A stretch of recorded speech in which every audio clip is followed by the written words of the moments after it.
সোহাগ ভাই, কোন দেশের ফ্লাইট আপনার? সৌদি আরব। সৌদি আরব ফ্লাইট কবে? 26 তারিখ সকাল 8টায়। 26 তারিখ সকাল 8টায় এয়ার আরাবিয়াতে হলো আপনার ফ্লাইট। আপনার ticket, passport, man power card, ভিসার কপি সব কিছু পাইছেন বুঝা? হ্যাঁ, পাইছি। এরপরে আমি যে কিছু কথা বলছি বিদেশ যায় কীভাবে চলতে হবে, কি আশায় বিষয়, এগুলো বুঝছেন? হ্যাঁ, বুঝছি। এগুলো মনে থাকবে? হ্যাঁ। আচ্ছা, আমার অফিস থেকে আমি কি আপনার কোনো ধরনের হয়রানি করছি? না, আমি কি আপনার টাকা পয়সা নিয়ে ঘুরাইছি? কখনো না। আমি আপনার যে ফ্লাইট দিতে চাইছি যে সময়ের মধ্যে, ওই সময়ের মধ্যে দিতে চাইছি? হ্যাঁ, দিছি। আমি দিতে চাইছি। হয়তো আপনার একটু সমস্যা ছিল, আপনি ওই সময় ফ্লাইট যেতে পারেন নাই, পরের গ্রুপে আমি আপনার ফ্লাইট ধরছি। হ্যাঁ, আচ্ছা, এখন কথা হলো আপনি যাচ্ছেন কনস্ট্রাকশনের কাজে। আপনার বেতন কত বেসিক? 1200 রিয়াল। 1200 রিয়াল। খাওয়ার জন্য কত? 300 রিয়াল। 300 রিয়াল।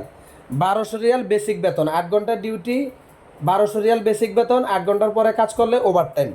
থাকা কোম্পানি, আকামা, চিকিৎসা, ইন্স্যুরেন্স এগুলো কে দিবে? কোম্পানি। কোম্পানি দিবে। কন্ট্রাক্ট পেপারে এগুলো আপনি নিজে পড়ছেন, হ্যাঁ, পইরা বুঝা পাইছেন, হ্যাঁ, এরপর আপনি সিগনেচার করছেন। হ্যাঁ, তাইলে আপনার যা কিছু দরকার ছিল আমি সব কিছু বুঝাই দিছি, আপনি আল্লাহর মধ্যে বুঝা পাইছেন। হ্যাঁ। আপনার বাড়ি কোথায়? নওগাঁ। নওগাঁ। নওগাঁ থেকে ঢাকা আসছেন আমার অফিসে বনানী। জি।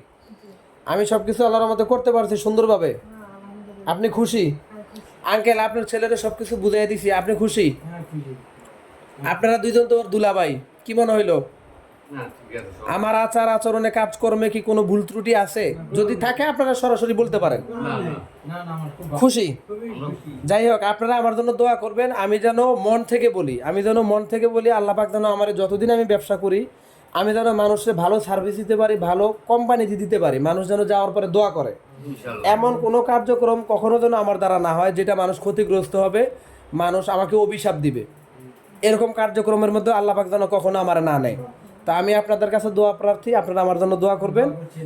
আর ইনশাআল্লাহ তুমিও যাও, আল্লাহর রহমতে ভালো থাকবা। আর বিদেশে যাওয়ার পরে কোনো অসুবিধা হলে সবার প্রথম আমাকে জানাবা। আমি অসুবিধা হলে, সমস্যা হলে সমস্যার সমাধান করব ইনশাআল্লাহ। ঠিক আছে?